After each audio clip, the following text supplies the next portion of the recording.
Olá, candidatos! Meu nome é Vitor Campos e eu sou professor de língua portuguesa do curso JFW.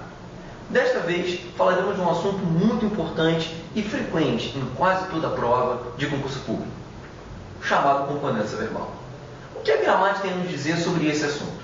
A regra, a princípio, é simples. O verbo sempre concorda com o sujeito da oração. Numa frase como essa, Pedro comprou uma moto.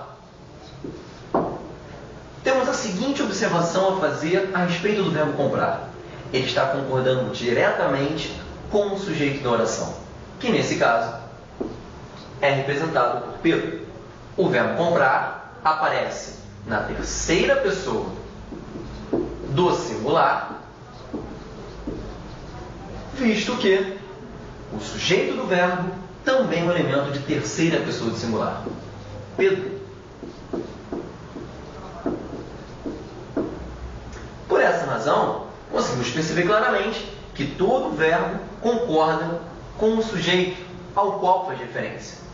O problema é depararmos com frases, situações, alguns contextos em que trabalhamos regras especiais de concordância verbal. Por exemplo, um dos casos frequentes em prova diz que quando temos um sujeito composto aparecendo antes do verbo referente, a concordância ocorre por meio da soma. Por exemplo, o menino e a menina se beijaram.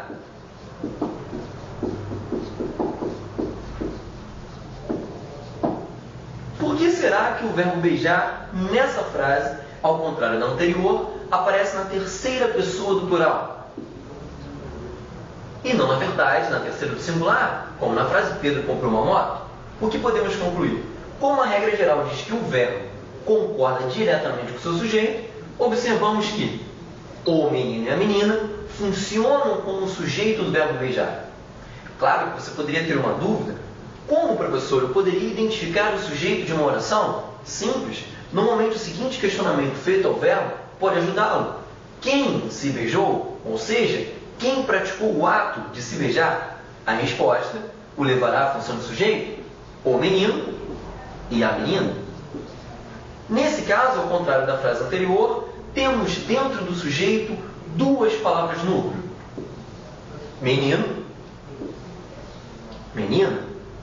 Como a gramática nos menciona que a regra com o sujeito composto ocorre pelo processo da soma, um núcleo de terceira pessoa do singular, menino, e o outro de terceira pessoa do singular, menina, faria com que o verbo beijar aparecesse na terceira pessoa do plural, assim como observamos na frase o menino e a menina se beijaram.